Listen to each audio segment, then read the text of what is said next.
February 16th, 1943.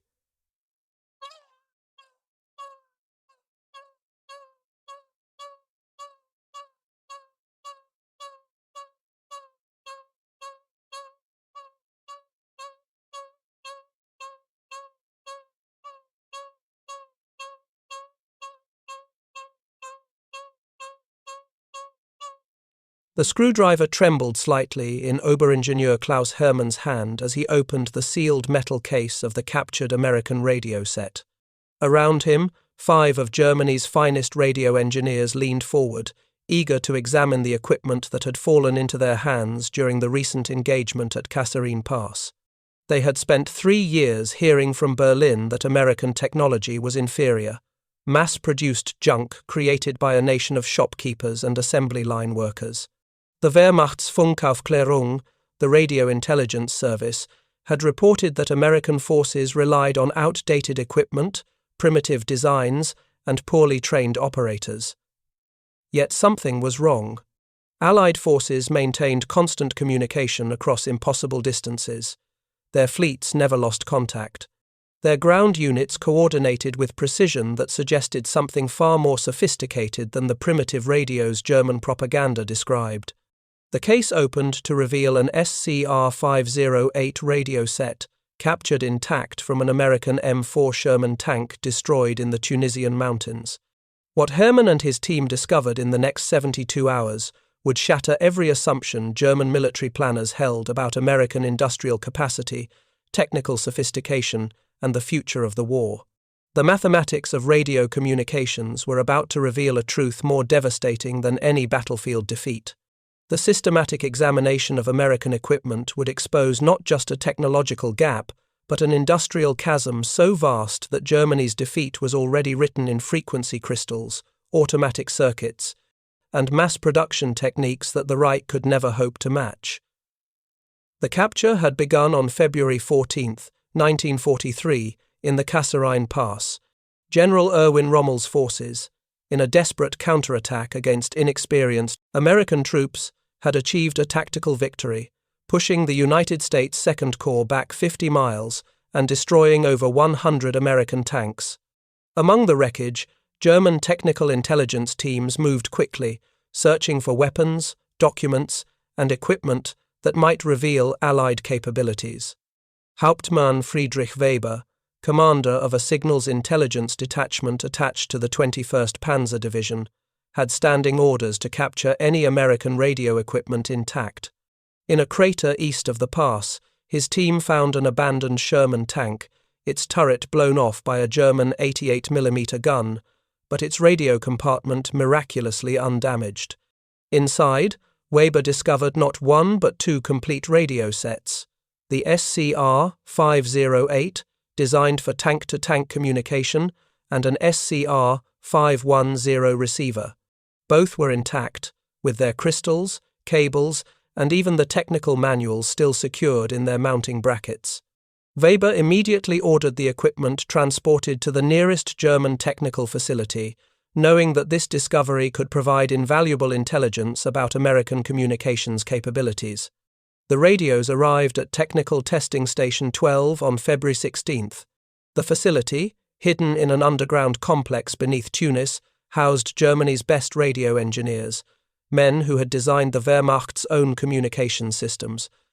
Oberingenieur Klaus Hermann, former chief designer at Telefunken, led the examination team. With him were specialists in frequency generation, circuit design, manufacturing techniques, and signals intelligence. They began with external examination. The American radios were housed in heavy-gauge steel cases, painted in olive drab, with rubber gaskets protecting every seam and connector. Hermann noted in his first report that the construction quality exceeded anything he had seen in German military equipment. The cases were designed to withstand water, dust, shock, and temperature extremes that would destroy most German radios. But it was when they opened the cases that the first shock came. Inside, everything was standardized, modular, and designed for mass production. Every component was identical to specifications documented in the accompanying technical manuals. There were no hand adjustments, no technician marks indicating individual tuning, no variations that would require skilled assembly. This was equipment designed to be built by the millions, by semi-skilled workers, in factories that could be multiplied across a continent. Lieutenant Hans Schreiber, a specialist in frequency control, examined the crystal units that determined the radio's operating frequencies. He had expected to find simple, inexpensive crystals, perhaps even salvaged civilian components.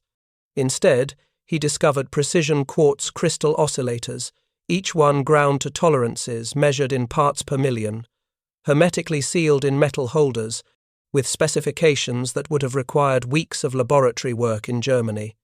The SCR-508 contained 10 crystal-controlled channels, each crystal individually packaged, interchangeable, and marked with exact frequency specifications.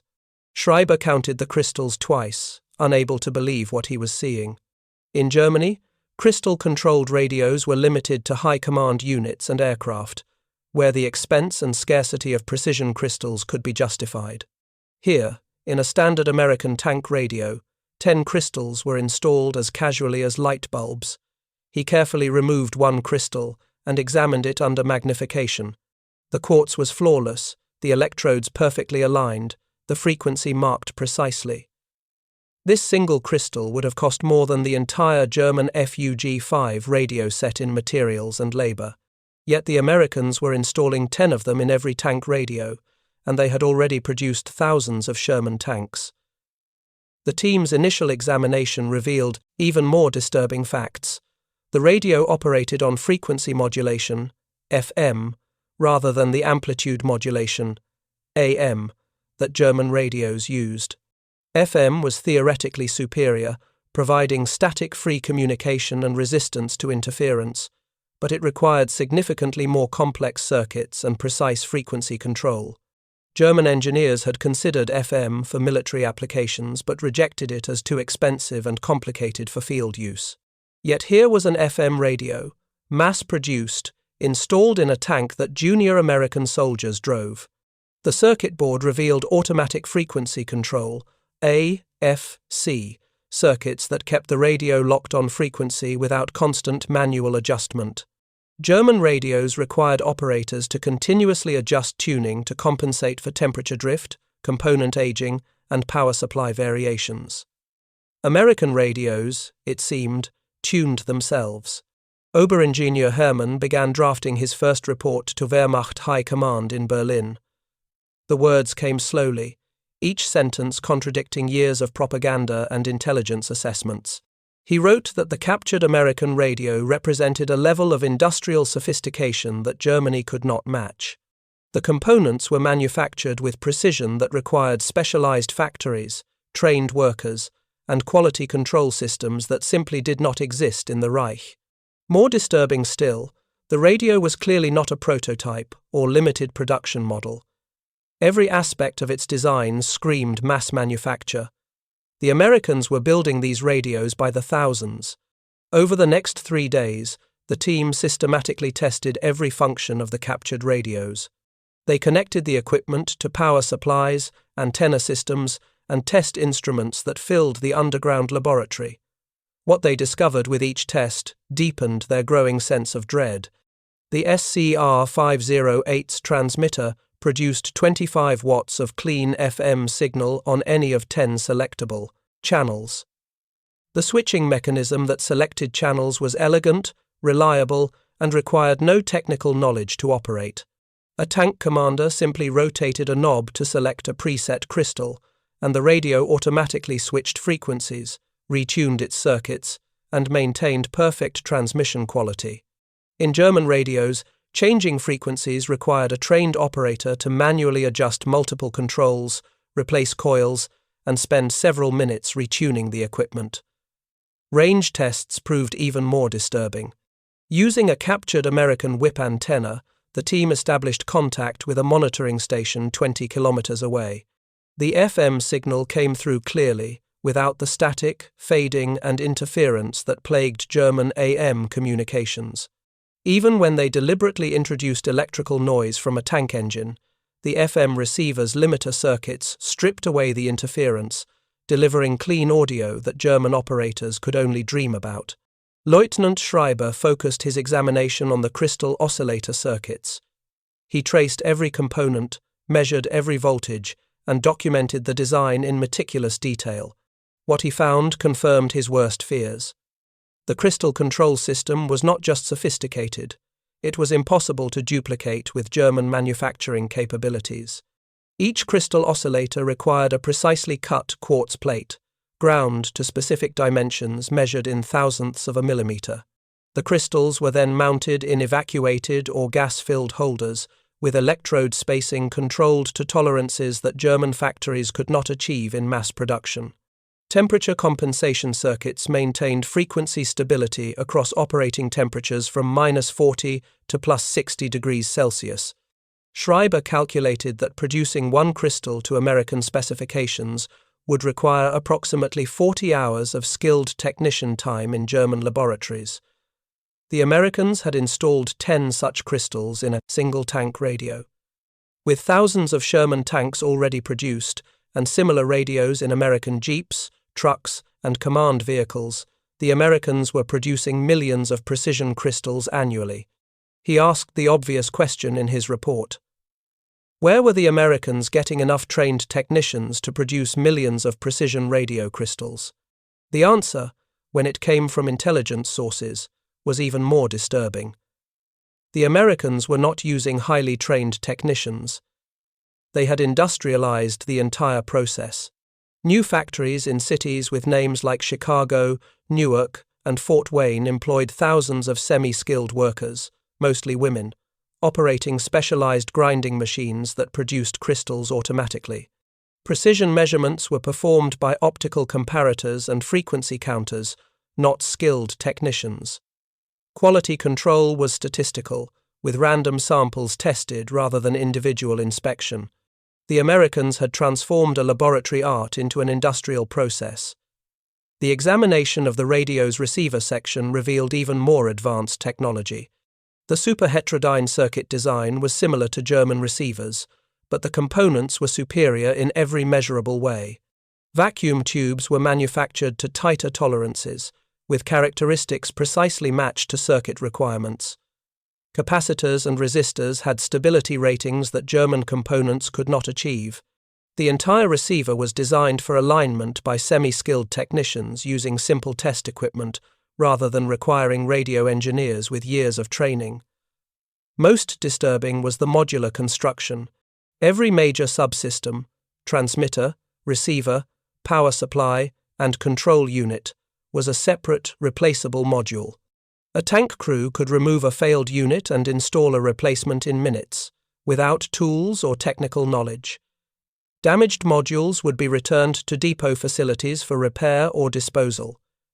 This approach required massive industrial capacity to produce spare modules, but it meant that American tanks maintained communications capability under conditions that would leave German vehicles radio silent for days, while technicians performed field repairs. The team examined the technical manuals that accompanied the radios. These documents, printed on high-quality paper with clear diagrams and simple instructions, assumed that operators had minimal technical training. Operating procedures were reduced to numbered steps. Troubleshooting guides used decision trees that any soldier could follow. Maintenance instructions specified exact replacement intervals for components, rather than relying on operator judgment. Herman realized that these manuals revealed as much about American industrial philosophy as the radios themselves. The Americans had accepted that front-line soldiers were not technicians. Rather than train every radio operator to understand electronics, they had designed equipment that any reasonably intelligent soldier could operate and maintain using simple procedures. This required more sophisticated equipment, but it solved the fundamental military problem of maintaining communications under combat conditions. German radios, in contrast, required skilled operators who understood radio theory, could perform field repairs, and possessed the technical judgment to keep temperamental equipment functioning. These operators required months of training and years of experience. They were irreplaceable assets, and when they were killed or wounded, their equipment often became useless to whoever inherited it. By the end of the third day, the examination team had documented every circuit, measured every component, and tested every function of the captured American radios. Their report to Wehrmacht High Command was over 200 pages of technical analysis, supported by photographs, circuit diagrams, and component specifications. The conclusions were devastating. The Americans possessed radio technology that was 5 to 10 years ahead of German equipment in key areas. Frequency modulation, crystal control, automatic frequency circuits, and modular construction represented fundamental advantages that could not be overcome by superior tactics or operator skill. More critically, American radio equipment was designed from the start for mass production. Every aspect of the design reflected an industrial philosophy that Germany simply did not possess. Hermann's report estimated that Germany would need to build 30 new specialized factories, train 50,000 additional workers, and invest resources equivalent to the entire annual Luftwaffe budget to match American radio production capabilities. Even then, Germany lacked the raw materials, particularly high-quality quartz crystals, and certain rare elements needed for precision components. The conclusion was inescapable. American industrial capacity had made technological superiority militarily decisive. The report reached Berlin on February 25, 1943. It was classified most secret and distributed to only a handful of senior officers in Wehrmacht High Command and the Reich Ministry of Armaments. The response was silence. No new factories were authorized. No crash programs were initiated. The implications were too devastating to acknowledge. But Technical Testing Station 12's work was only beginning. Over the following months, more American equipment fell into German hands. Each capture provided new evidence of American technical and industrial superiority. An SCR-300 radio, the famous backpack walkie-talkie, revealed FM technology miniaturized into a portable unit that weighed only 18 pounds, yet provided reliable communications up to 5 kilometers. German portable radios of comparable range weighed over 40 pounds and required external battery packs that added another 20 pounds.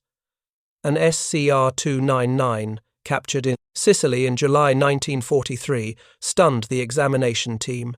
This was a mobile long-range communications station installed in a truck with an integrated power generator.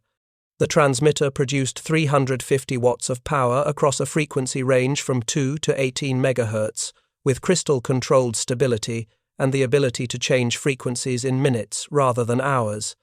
The SCR-299's associated receiver was a Hallicrafter's SX-28, a super-heterodyne design with 15 vacuum tubes, multiple conversion stages, and a crystal filter for improved selectivity. German long-range communications equipment of similar capability existed, but only in fixed installations requiring building-sized antenna systems and dedicated power plants. The Americans had packaged equivalent capability in a vehicle that could be driven anywhere and set up in an hour. Each examination revealed the same pattern. American equipment was designed for operation by minimally trained users, mass production by semi-skilled workers, and maintenance by following simple procedures. German equipment required skilled operators, hand assembly by trained technicians, and field repairs by electronics experts. One philosophy scaled to millions of units and global deployment, the other did not. The technical intelligence reports flowing from Tunisia, Sicily, and later Italy documented not just individual radio sets, but an entire communications philosophy. American forces maintained constant contact from squad level to theater command through multiple layers of radio networks. Platoons had SCR-536 handy talkies. Companies had SCR-300 backpack radios.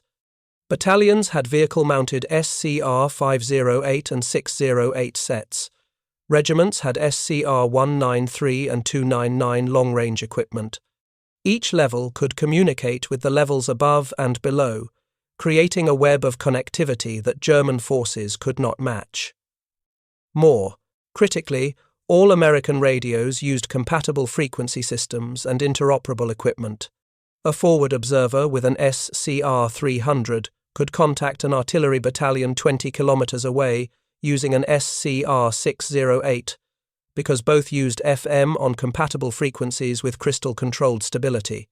German forces, in contrast, operated multiple incompatible radio systems, each requiring different frequencies, different modulation types, and different operating procedures. By summer 1943, German signals intelligence had documented over 50 different American military radio types, from handheld transceivers to airborne command sets. Production estimates, derived from captured serial numbers and intelligence reports, suggested that American factories were producing over 100,000 military radio sets monthly. German production, including all services and types, reached approximately 15,000 units monthly at peak capacity. The examination teams began analyzing captured American manufacturing documentation. Technical orders, parts lists, and maintenance manuals revealed the infrastructure behind American equipment. Components were standardized across multiple radio types. Vacuum tubes used common base configurations. Crystals followed standard holder designs. Even screws, nuts, and bolts followed unified thread standards that allowed interchangeability. This standardization meant that American factories could shift production between different radio types without retooling. A plant producing SCR-508 transmitters could switch to SCR-608 units by changing only a few fixtures and component types. Parts from one radio type could often be salvaged to repair others. The entire system was designed for flexibility and scale. German manufacturing, in contrast, used custom components for each equipment type. The FUG 5-tank radio shared almost no parts with the FUG 10 aircraft radio, despite similar electrical functions. Each type required dedicated production lines, unique test equipment, and specialized spare parts inventory. Changing production priorities required months of retooling and retraining. Oberingenieur Hermann, transferred to a larger technical intelligence facility in northern Italy by autumn 1943, spent increasing time analyzing American manufacturing methods rather than just equipment design.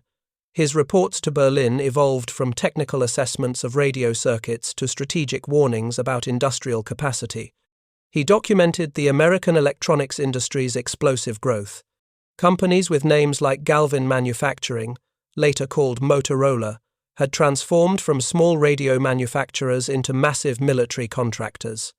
Hallicrafters, a maker of amateur radio equipment, was producing sophisticated military receivers in quantities that exceeded total German radio production. Western Electric, the manufacturing arm of the Bell telephone system, operated factories employing tens of thousands of workers, producing crystals, vacuum tubes, and complete radio sets.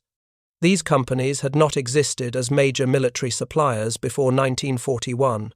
The Americans had created an entire military electronics industry in less than 2 years, by converting civilian factories, training new workers, and applying mass production techniques refined in automobile and consumer appliance manufacturing. Detroit's automotive engineers had designed radio production lines that operated with the efficiency of car assembly plants. The German radio industry, centered in Berlin, Munich, and Hamburg, remained organized as it had been in the 1920s. Small manufacturers produced specialized equipment using skilled craftsmen. Production quantities were measured in hundreds per month, not thousands per week. Quality was maintained through individual inspection and hand adjustment, not statistical process control. Automated testing. Hermann's December 1943 report to the Reich Ministry of Armaments was titled The American Radio Industry, an assessment of industrial capacity and strategic implications. It documented American electronics production in devastating detail. United States industry was producing annually what would take Germany 20 years to manufacture. The gap was not just technological, it was industrial, organizational, and philosophical. The report estimated that American factories could produce enough military radios to equip 1,000 divisions, though the Americans only fielded approximately 90 divisions. The surplus capacity meant that American forces had unlimited replacement equipment. Damaged radios were not repaired in the field, they were replaced. Outdated models were retired and sent to training units. Newer, better designs were continuously introduced, not as prototypes, but as mass-produced equipment distributed across entire theaters. German forces, meanwhile, carefully husbanded every radio. Field technicians performed repairs under combat conditions, cannibalizing parts from damaged sets to keep others operational. Replacement equipment arrived irregularly, if at all. Newer designs remained in limited production because retooling would reduce output of existing models. The Wehrmacht operated radios designed in the early 1930s alongside newer equipment, creating maintenance nightmares and training difficulties. The crystal supply situation was particularly critical. By late 1943, German quartermasters estimated they needed 5 million precision crystals for existing radio equipment and planned upgrades. Domestic production capacity was approximately 200,000 crystals annually. Even if Germany devoted enormous resources to expanding crystal production, it would take over a decade to produce 5 million units. The Americans, according to intelligence estimates, were producing 30 million crystals annually. They had solved the quartz supply problem by finding deposits in Brazil, mining operations in Arkansas, and even synthetic crystal growing experiments.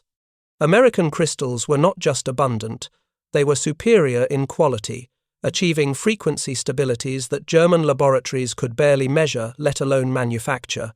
The examination of captured American test equipment revealed another dimension of the industrial gap. American radio factories used automated test sets that measured frequency, power output, modulation quality, and sensitivity in seconds.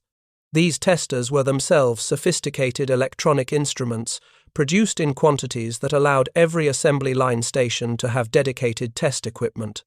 German factories used manual test procedures requiring skilled technicians and minutes per unit. One captured test set, a Measurements Corporation signal generator, became a prized possession of the technical testing facility. This single instrument, standard equipment in American factories, could generate precisely calibrated signals across the entire radio frequency spectrum. It had cost approximately $300 to manufacture. The equivalent German equipment required a laboratory filled with separate oscillators, attenuators, and frequency meters, costing thousands of Reichsmarks and requiring constant calibration by engineers. By early 1944, the message from technical intelligence was clear and terrifying. American communications superiority was absolute, irreversible, and growing. Every month, American factories produced more radios than Germany had in its entire military inventory. Every captured example showed incremental improvements, design refinements, and manufacturing sophistication that Germany could not match. The introduction of American radar systems in late 1943 and early 1944 drove home the message with even greater force. Radar was, in radio technology, pushed to its ultimate extreme, using microwave frequencies, pulse techniques, and sophisticated signal processing. The Americans were mass-producing radar sets for ships, aircraft, and ground installations with the same industrial efficiency they applied to voice radios. A captured SCR-584 fire control radar, examined in March 1944, demonstrated technical capabilities that German radar scientists had only theorized about. The set operated on the extremely high frequency of 3000 MHz, used a precision tracking mount with automatic following circuits, and achieved accuracy that allowed anti-aircraft guns to destroy enemy aircraft with devastating effectiveness. The SCR-584 weighed over 10,000 pounds and required a dedicated vehicle for transport, yet American factories were producing them by the hundreds. German radar development had focused on long-wave systems, operating below 1000 MHz, because German industry could not manufacture the specialized vacuum tubes needed for higher frequencies. The magnetron tubes used in American microwave radar required precision machining, exotic materials, and manufacturing techniques that Germany did not possess.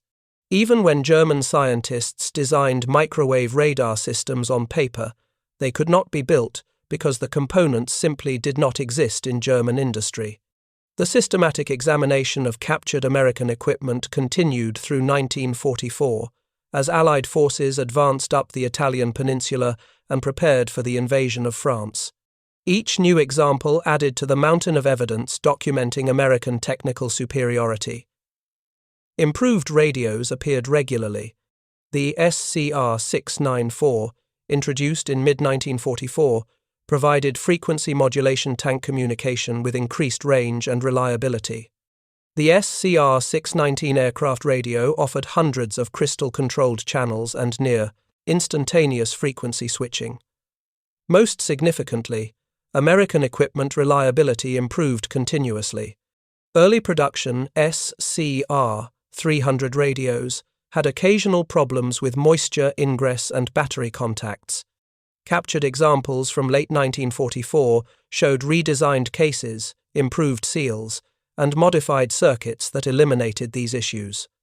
The Americans were not just building equipment, they were continuously improving it based on field experience and incorporating lessons learned into ongoing production. German equipment, in contrast, often degraded in quality as the war progressed.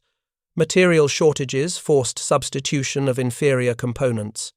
Skilled workers were drafted into combat units, replaced by less experienced personnel. Quality control suffered as factories focused on quantity over reliability. Radios that should have lasted for years began failing after months of service.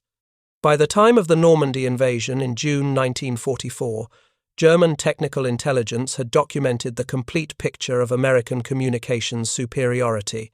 Allied forces landing in France carried more radios than the entire German army possessed. Every Allied company had radio contact with battalion headquarters. Every Allied battalion could reach division command.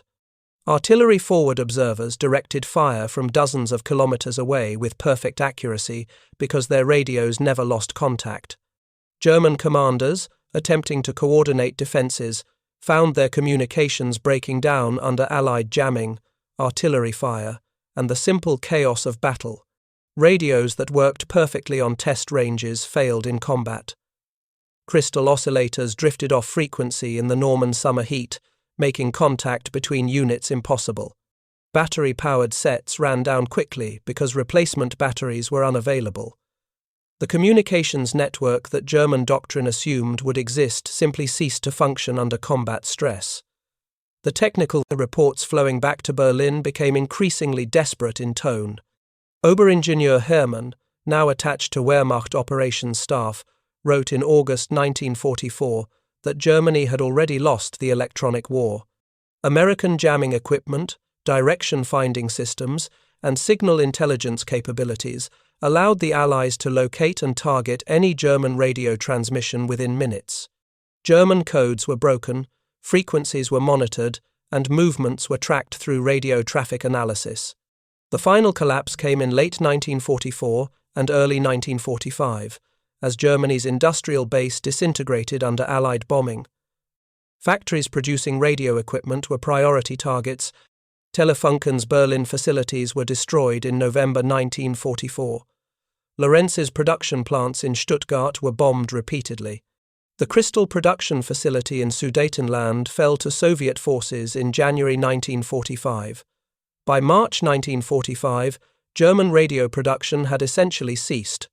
Existing equipment continued to function, maintained by increasingly desperate field technicians who cannibalized parts from damaged sets and improvised repairs with whatever materials they could find. Replacement radios simply did not exist. When a headquarters radio failed, commanders lost contact with their units. When tank radios broke down, armored formations became isolated groups of vehicles unable to coordinate action.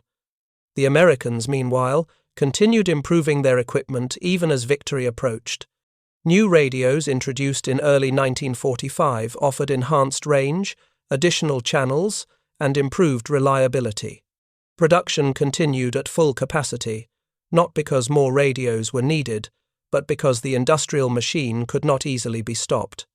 By May 1945, American depots were filled with excess radio equipment that would never be used in combat. The end came on May 8, 1945. Germany surrendered unconditionally to Allied forces. Among the items catalogued by occupation authorities were the technical intelligence reports from Tunisia, Sicily, and Italy.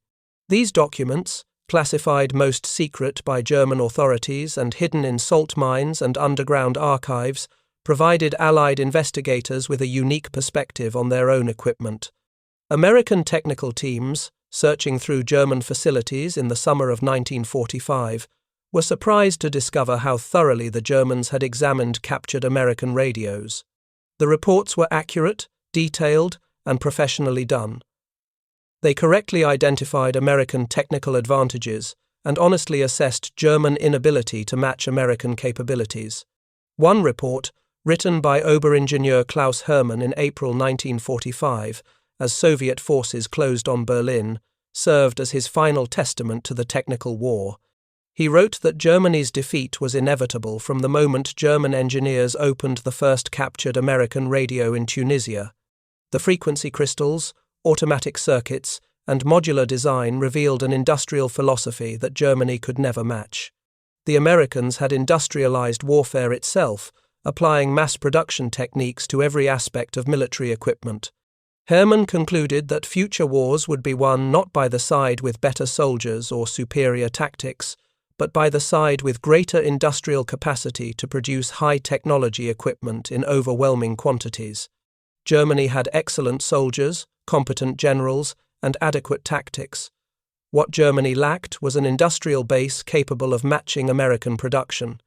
This lack was most clearly visible in something as simple as a radio crystal, ground to precision tolerances by teenage girls in factories that produced millions of units annually, while German laboratories struggled to make thousands. The post-war fate of the German engineers who examined captured American equipment reflected the realities of the New World Order. Klaus Hermann was recruited by American authorities in 1946 and spent 2 years documenting German radio technology for United States intelligence. He later worked as a consultant to American electronics companies, helping them understand and improve upon German innovations that were worth salvaging. Many of his colleagues followed similar paths. The brain drain from Germany to America, formalized in Operation Paperclip and similar programs, transferred thousands of German scientists and engineers to the United States. They brought knowledge of German technology, but more importantly, they learned American industrial methods, mass production techniques, and the organizational philosophy that had made American victory inevitable. In 1952, Hermann published a technical paper in the Institute of Radio Engineers Proceedings titled Comparative Analysis of German and American Military Radio Design Philosophy, 1939 to 1945. The paper, based on his wartime experience examining captured American equipment, documented in academic language what he had reported to Wehrmacht High Command nearly a decade earlier. American radio design, he wrote, prioritized ease of manufacture, simplicity of operation, and reliability under all conditions over technical sophistication or component efficiency. German design sought technical excellence, theoretical perfection, and component economy, assuming that skilled operators would compensate for equipment limitations. One philosophy scaled to millions of units and global deployment. The other did not. The paper became required reading in engineering schools and military academies. It influenced a generation of American engineers who designed equipment for the Cold War, the space race, and the computer revolution. The lessons learned from examining German engineers, examining American equipment shaped American technological dominance for decades. By the 1980s, many surviving German engineers who had worked in technical intelligence during World War II gathered for reunions and historical conferences. They shared memories, compared notes, and reflected on their experiences. Klaus Hermann, then in his 70s, gave presentations on his work examining captured American radios in Tunisia and Italy. At a conference in Munich in 1986, he displayed photographs of the first SCR-508 his team had examined in February 1943. The images showed young German engineers leaning over the opened radio case, measuring circuits, documenting components, and struggling to understand what they were seeing. Hermann told his audience that the moment they removed the first crystal holder and saw 10 precision oscillators installed in a standard tank radio, he knew Germany had already lost the war. The frequency crystal, a small quartz wafer ground to exact dimensions, represented the intersection of physics, engineering, and industrial organization. It was not a complex device in principle.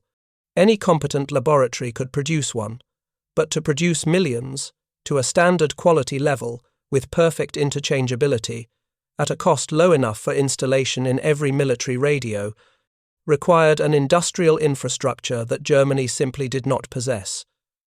That infrastructure, created in America between 1941 and 1945, did not dissolve when the war ended. It expanded and evolved, producing transistors, integrated circuits, microprocessors, and eventually the computers and communication systems that define the modern world. The same companies that had mass-produced radio crystals for Sherman tanks later produced semiconductors for space missions, microchips for personal computers, and the components that enabled global telecommunications. The lessons learned from German engineers examining Americans' equipment in Tunisia became part of the foundation of modern technology.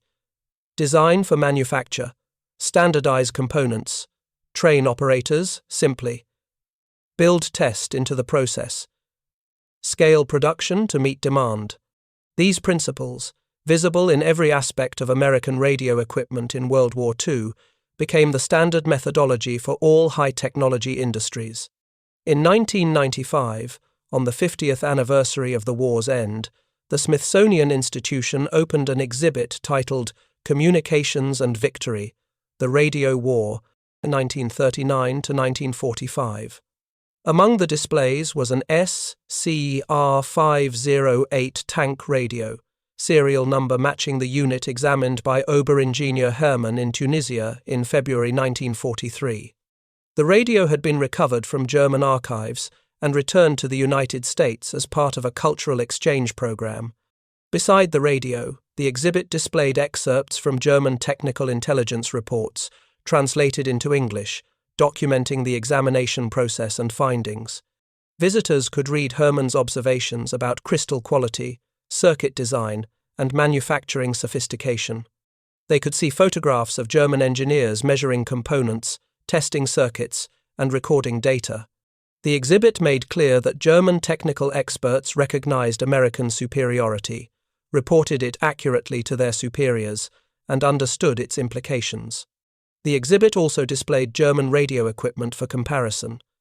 A FU G5 tank radio sat beside the American SCR-508, allowing direct visual comparison. The German radio was larger, heavier, more complex to operate, and less capable in every measurable way. It represented excellent engineering constrained by limited industrial capacity. The American radio represented adequate engineering multiplied by unlimited industrial resources. The curator's notes explained that the exhibit was not about praising American technology or denigrating German equipment. Both sides had competent engineers who designed effective equipment within their constraints. The difference was not intelligence, training, or theoretical knowledge. The difference was industrial philosophy and manufacturing capacity. Americans built systems that worked reliably when operated by minimally trained users. Germans built systems that worked brilliantly when operated by highly trained experts. One approach scaled to global war. The other did not. The final display in the exhibit was a small glass case containing a single radio crystal recovered from the SCR-508 examined in Tunisia. The crystal, no larger than a postage stamp, was precisely cut quartz in a hermetically sealed metal holder. The label explained that this crystal, one of 10 installed in a standard American tank radio, represented approximately 40 hours of German skilled labor to duplicate. The Americans had produced over 100 million such crystals during the war, an output that would have required every German radio technician to work for 500 years. The exhibit attracted over 200,000 visitors during its year-long run. Many were veterans who had operated the radio equipment displayed. Some were engineers interested in technology history. A few were historians studying the industrial aspects of warfare, all left with a deeper understanding of how industrial capacity determines military outcomes. Klaus Hermann died in 1997 at age 84. His obituary in the Institute of Electrical and Electronics Engineers Spectrum magazine noted his contributions to radio technology, his work in technical intelligence during World War II, and his post-war career helping American companies understand German innovations. The obituary also mentioned his lifelong insistence that Germany's defeat was determined not on battlefields but in factories, not by soldiers but by production workers, not through tactical failures but through industrial limitations. His papers, donated to the Deutsches Museum in Munich, included over 2,000 pages of technical reports, circuit diagrams, component specifications, and strategic assessments written between 1943 and 1945. These documents provided historians with detailed insight into how German technical experts viewed American equipment and what they reported to Wehrmacht High Command. Perhaps the most poignant document in the collection was a personal letter Hermann wrote to his wife in April 1945, as Berlin fell to Soviet forces. He had sent his family to relatives in Bavaria months earlier and remained in Berlin performing final technical assessments until ordered to evacuate. In the letter, he wrote that he was about to destroy all classified documents and equipment to prevent capture. He reflected on the 3 years spent examining American equipment, from the first SCR-508 in Tunisia to the latest radar sets captured in the Ardennes. Every example, he wrote, confirmed the same conclusion. America possessed not just better equipment, but a fundamentally different approach to warfare. They had industrialized everything, from radio crystals to entire armies, applying the same mass production philosophy that built automobiles and refrigerators. Germany, Hermann wrote, had tried to fight an industrial war with craftsman methods. It was not that German technology was inferior. In many areas, German theoretical knowledge exceeded American. But theory does not win wars. Production capacity wins wars. The side that can build more tanks, more aircraft, more radios, and more everything will eventually overwhelm any opponent, no matter how skilled or brave. He concluded the letter with a prediction. The next war, if it came, would be even more industrial than the last. Victory would go to the nation with the greatest manufacturing capacity, the most advanced technology, and the ability to produce precision components in unlimited quantities. America had demonstrated these capabilities between 1941 and 1945. Any future opponent would need to match or exceed American industrial power, something Hermann believed was impossible for any single nation. History proved him correct. The Cold War that followed World War II became a competition of industrial capacity, technological innovation, and manufacturing capability. The Soviet Union, despite continental resources and massive population, could not match American electronics production, computer technology, or industrial automation. The gap that Hermann identified in radio crystals in 1943 expanded to encompass semiconductors, microprocessors, and integrated circuits. The story of German technicians examining captured American radio equipment is ultimately a story about industrial warfare and the revolution in manufacturing that occurred in America during World War II. It is about the transformation of warfare from an activity primarily determined by tactics, training, and courage, to one determined by industrial capacity, technological sophistication, and manufacturing efficiency. The frequency crystals that so impressed Hermann and his colleagues were not magic. They were precision engineering, yes, but more importantly, they were precision engineering scaled to mass production. American industry had learned to produce millions of units to identical specifications, something that had never been done before at that scale. This capability, developed for radio crystals, extended to every aspect of military equipment and eventually to every consumer product America manufactured. The lessons learned by German engineers examining American equipment in Tunisia, Sicily, and Italy were harsh but clear. Superior individual equipment means nothing if it cannot be produced in quantity. Sophisticated technology is useless if operators cannot reliably use it. Theoretical excellence is worthless if manufacturing cannot achieve it consistently. Industrial capacity, properly organized and directed, defeats everything else. These lessons, purchased at the cost of Germany's defeat, became the foundation of modern manufacturing philosophy. Design for production, build in quality, train users effectively, support equipment properly, scale to demand. The principles visible in American radio equipment in World War II now govern global manufacturing in every industry. In the end, the story that began with Oberingenieur Klaus Hermann opening a captured radio case in Tunisia in February 1943 concluded with the complete transformation of how nations prepare for and conduct warfare. The radio crystal, that small piece of precision-engineered quartz, became a symbol of the Industrial Revolution in military affairs. It represented the moment when victory stopped being determined primarily by battlefield prowess and started being determined by factory output. The German engineers who examined American equipment understood this transformation as it happened. Their reports documented not just technical specifications, but the end of one kind of warfare and the beginning of another. They witnessed, analyzed, and reported the future of conflict. That their warnings went unheeded in Berlin did not diminish the accuracy of their assessments. Today, the principles they identified, mass production of precision components, industrial automation, standardization for interchangeability, and design for manufacturability, are fundamental to every high-technology industry. The direct line runs from radio crystals, ground in American factories in 1943, to microprocessors produced in Asian foundries in the 21st century.